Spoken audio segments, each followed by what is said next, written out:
taken from that scene. You want to be cautious when you get a hit because we do a lot of things after the fact to verify that hit just to make sure. But yeah, I mean, you have that little like, oh, there's a hope. And then it's not even a hope for us, but a hope for the family. And that's the call you want to make. Davis was arraigned on Wednesday. Deputy Chief Rogers says GRPD regularly reviews unsolved cases. If anyone knows anything about another crime like she mentioned, you can call the department or Silent Observer and stay anonymous. A Kalamazoo task force arrested a man for a murder that happened in June of 2021. Isaiah Wilhite was arraigned on several charges, including murder and first-degree home invasion. Wilhite is accused of breaking into Jerion Kai's home on North Rose Street and shooting him as he was sleeping in his bed during an apparent robbery. Kai died there at the scene, leaving behind 3 children. At the time of his death, police said 2 men were involved. So far, this is the only arrest. The case is still under investigation.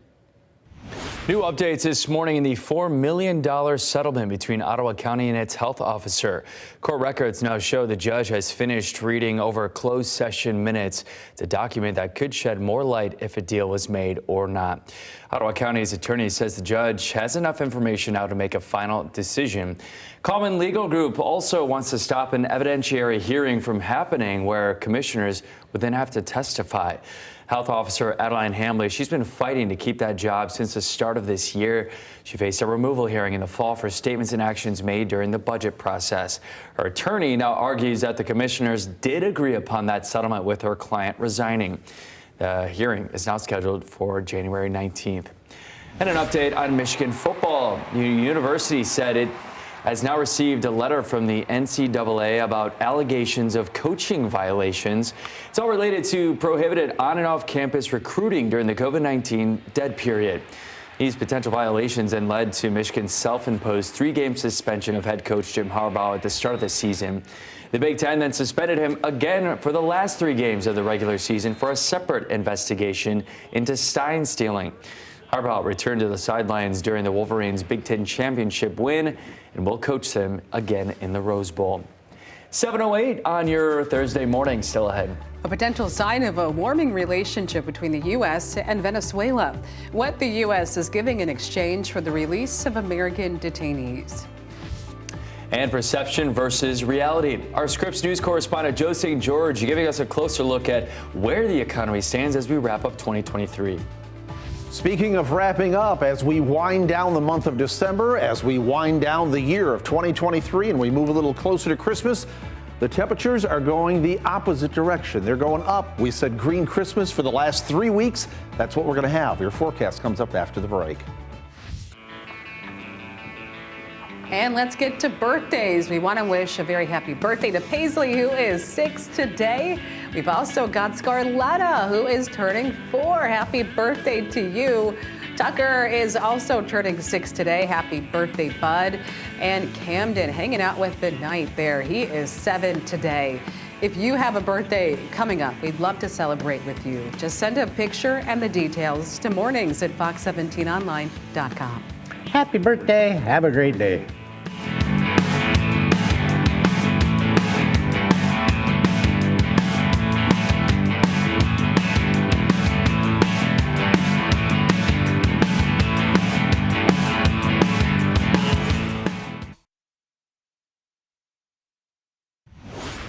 All right, welcome back. New this morning, Venezuela has now released 10 American detainees. Some say it's a sign the country's relationship with the U.S. might be starting to warm. U.S. officials say the group includes 6 wrongfully detained Americans and 4 additional Americans. For the U.S., as part of this agreement, President Biden granted clemency to Alex Saab. He is an alleged investor for Venezuelan President Nicolas Maduro. The White House says it hopes that this will lead to a more democratic Venezuela.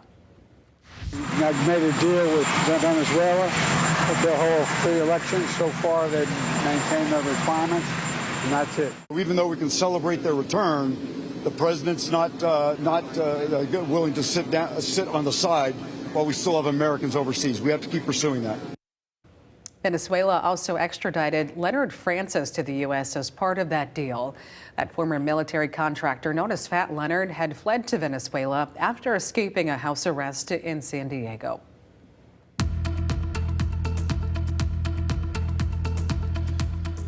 Good morning, everybody. It's 7:14. It's a Thursday morning. That means we have your ski reports here. Bittersweet is closed. Boyne Mountain has a 22-inch base. They are open. Cabernet Peaks, a 36-inch base.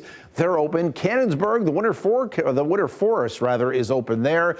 We have a 24-inch base in Crystal Mountain. They are open. Nubbs Knob is open with a 36-inch base. Shanty Creek is closed, despite the fact they have a 25-inch base there. They're closed in Swiss Valley. The Highlands are open with a 30-inch base. The Homestead is closed. Timber Ridge is closed, and Treetops is open with a 24-inch base. As we look at what's going on with radar here, we are dry. We have high clouds streaming in from the south and west. We may see a little bit of filtered sunshine this morning, but we're going to trend to mostly cloudy skies throughout the day. Temperature as cool as 27 degrees in Allegan and Grand Rapids right now. We're as warm as 32 there in Muskegon. We're 29 in Kalamazoo and Battle Creek. Here's what it looked like 6 hours ago. You'll be scraping the car windshields this morning. We were clear for part of the overnight hours. That was long enough for the frost to set in. Now the high level clouds have kind of streamed in. We'll get in, I'm hoping, for a little bit of some early morning sunshine before the clouds really thicken and lower. That's how the forecast reads. This morning, partly sunny. This afternoon, mostly cloudy. Temperatures top out around 40 degrees with easterly winds at 5 to 10 miles per hour. Here's all the cloud cover that's going to continue to stream in here as this front stays down to our south as a stationary front. What's going to happen is this low pressure system is going to move up our way, and this is going to lift up here as a warm front. But that front provides lift along and north of the front. So that means with that lift, we may squeeze out maybe a light passing shower, a few sprinkles, a little bit of drizzle overnight tonight into tomorrow morning. Part of tomorrow looks dry, but mainly cloudy. But as that front lifts in here and that low pressure system moves toward our area, we're likely going to see some rain develop tomorrow late afternoon into the evening, the overnight hours. That goes into Saturday morning, as you can see there. And then that will lift out of here. I think the second part of Saturday will be dry, but mainly cloudy. And then there'll be another bigger system that comes in on the tails of that, and that is the system that's going to be impacting us for Christmas Day and beyond. How much rainfall are we talking about from this system Friday night into Saturday?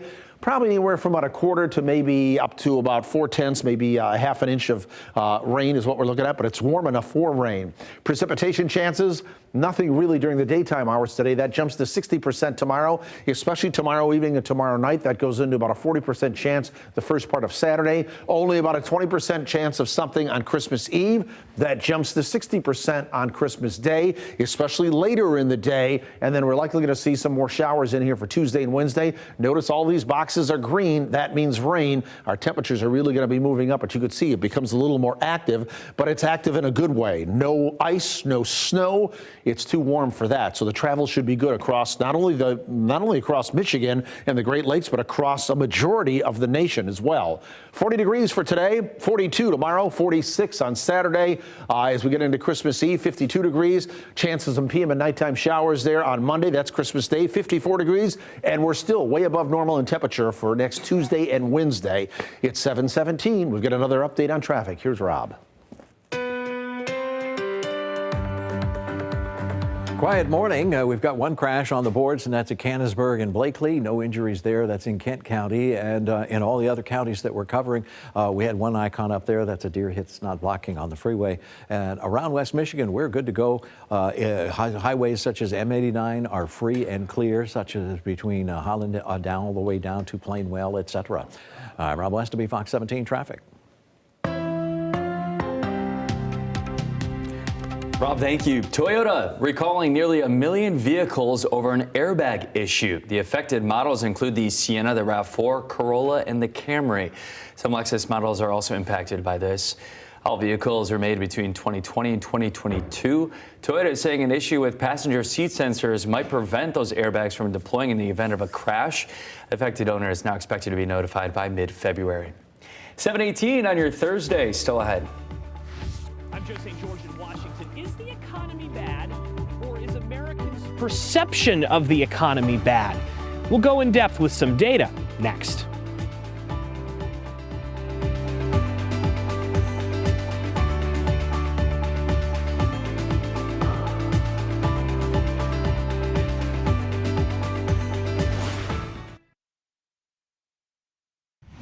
Well, polls continue to show the economy as one of the biggest issues going into 2024, a presidential election year. We don't need to remind you of that. But former President Trump continues to criticize President Biden for the state of the economy. Meanwhile, Biden continues to boast about it with his so-called Bidenomics speeches. So which side has the upper hand, and is the economy really that bad? Scripps News Deputy Political Director Joe St. George has a closer look. Politics should probably be avoided at the dinner table this holiday season, but there's a good chance someone may mention something about the economy, how things have gotten expensive, or that the economy for them is bad. They wouldn't be alone. A recent survey by Fannie Mae found that 78% of respondents believe the economy is on the wrong track. But is it? Or is the bigger problem America's perception about the economy? So let's dive deeper with a little perception versus reality. Perception number one from some Americans: things are expensive. Someone will surely bring that up over the holidays. Reality: inflation is the lowest it has been since April of 2021. For a closer look at the data, you can go over to the Bureau of Labor and Statistics website. You see peak inflation occurred in June of last year, when things were 9.1% more expensive than they were the year before. But look at the red line go down. Last month, prices were up around 3.1%. Still high, but compared to last year, much lower. Take gas prices, for instance. In June of last year,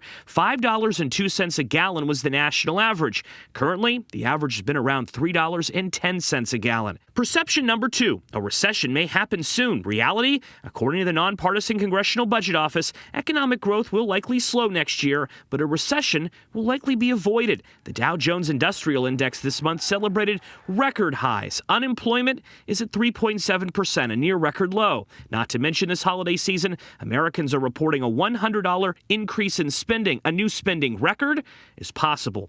Perception number three: interest rates are too high. Reality: mortgage rates are the highest they've been in 20 plus years. Some perceptions about the economy are correct. High interest rates mean taking on debt like a car loan or swiping that credit card has become more expensive, but relief may be on the horizon. Federal Reserve Chairman Jerome Powell, who is partially responsible for those high rates and acted to lower inflation, signaled at a press conference recently that cuts may be happening soon, perhaps multiple times next year. This perception versus reality debate is poised to play a big part of who wins next year's presidential election. After all, most Americans vote not on statistics, but based on how they feel. Joe St. George, Scripps News, Washington. Well, the IRS is giving a break to some people who owe back taxes. The agency is waiving more than $1 billion in penalty fees from 2020 to 2021. People who owe less than $100,000 in unpaid back taxes will be eligible for that relief. This change will happen automatically. IRS says the waiver is due to disruptions caused by the pandemic. 725 still ahead this morning. Millions of flyers out there heading to their holiday destinations. Coming up, Candace Monticelli breaking down the preparations that are now underway at Ford Airport. And a long time Grand Rapids restaurant closing. What people hope for the future of a Big Boy here in West Michigan.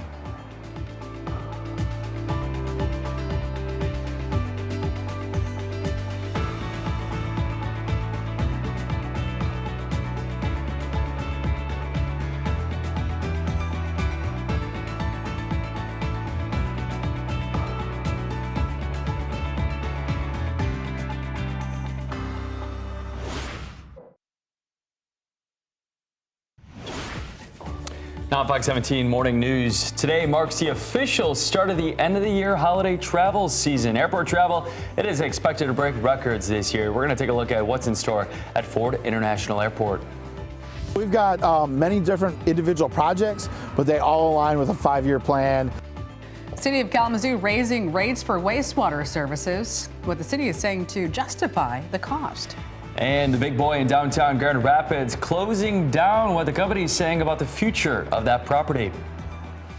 You're watching Fox 17 Morning News. Coming up on 7:30, thanks so much for joining us this morning. We've got a look at the temperatures that you're going to be feeling if you haven't left the house yet. A little bit of a chilly start here. It is, but it's been colder than this. Yeah. And we did have clear skies for part of the overnight hours, which means we have some frost that has set in.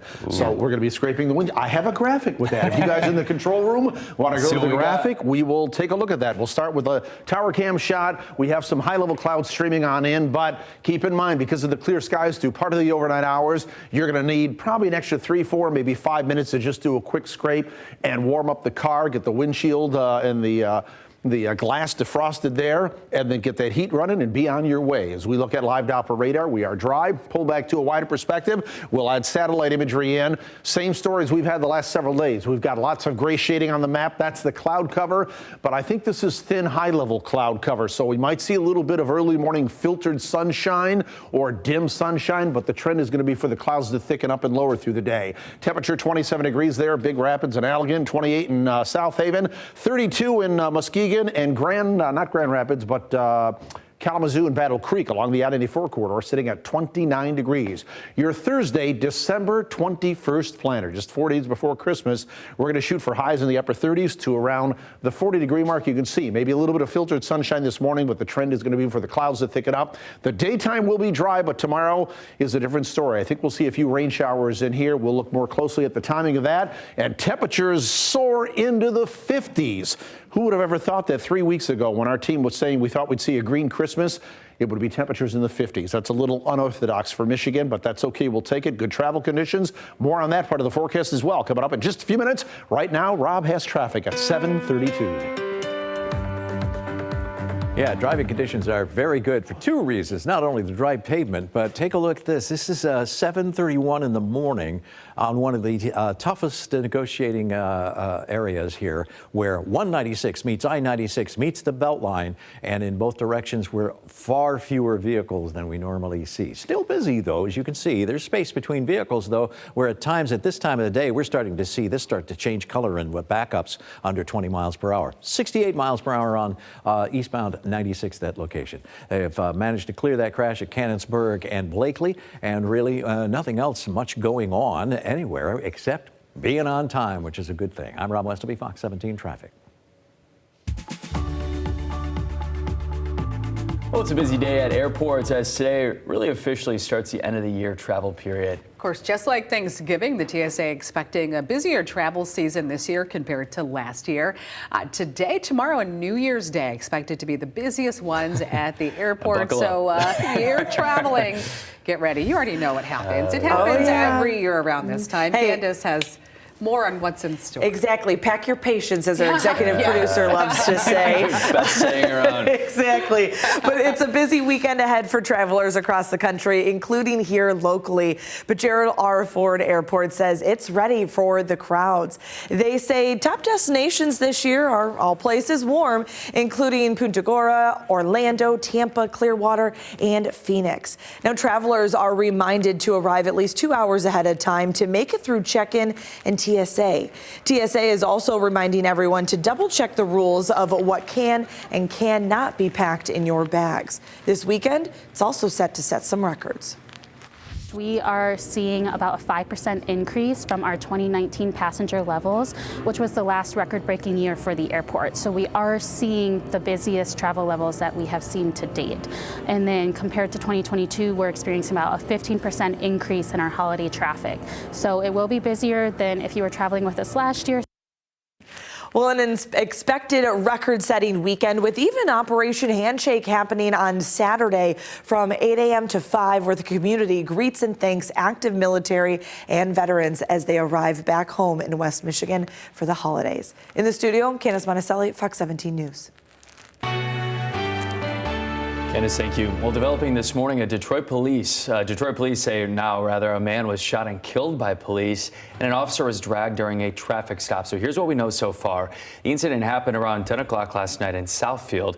Officers say when they pulled the man over, who was not using a turn signal at the time, they discovered he didn't have a license. So he tried to take off when they asked him to get out of that car. An officer then put his leg inside the suspect's car, stepped on the brake, and was dragged about 20 yards. The officer's partner tried to use a taser. That didn't work. The suspect then put the car in reverse, continuing to drag that officer. Police say that's when the officer fired at least a round, hitting the driver in the chest. The driver died at the hospital. The officer is now expected to survive. City of Kalamazoo announcing a 5-year plan, which includes replacing old pipes and hydrants, and it will come at a cost for taxpayers. Right now, Kalamazoo has 840 miles of pipe. 300 miles of that is more than 100 years old. City Public Services Director says a lot of it is due for a replacement. That 5-year plan includes implementing a system that will prevent corrosion, protect the pipes, and lower the amount of iron in the water. Generators will also be placed at every water tower, drinking water plant, and lift station to help keep water flowing if the power were to go out. People living in Kalamazoo will see an increase in their bills for the next 5 years to fund the improvement. You can expect future rate increases for water in the 6 to 8% range, and future rate increases for wastewater in the 12 to 15% range. We've got a water affordability program partnership with the Community Action Agency of South Central Michigan, where families that are up to 200% of federal poverty can call and get assistance for water bills. That new plan kicks off in the new year. Well, it was a sign that many people didn't expect to see at the Big Boy restaurant on Pearl Street in Grand Rapids, saying that location is now closed. Yeah, it's an unexpected move that's left so many people surprised and some others disappointed. Everybody's going to miss it, you know. All of a sudden, they are now closed. Yeah. I'm guessing you didn't know that before driving up here today. Big Boy's VP of Operations now saying they will not be leaving Grand Rapids. They have a couple spots in mind, nothing concrete at the moment. But they say their lease ended. The landlords at that location just want to head in a different direction. The property owner is DP Fox Ventures LLC. That's an entity that Dan and Pamela DeVos own. They also own the site of Charlie's Crab. That's expected to be demolished down by the river.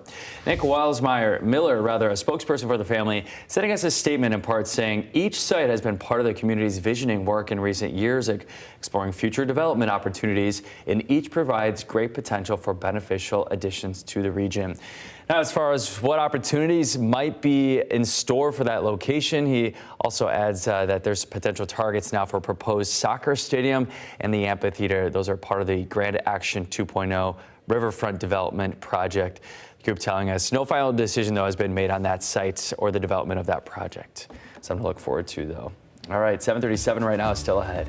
There are supply chain crunch warnings right now, and we could start to see impacts from attacks on cargo ships happening in the Red Sea.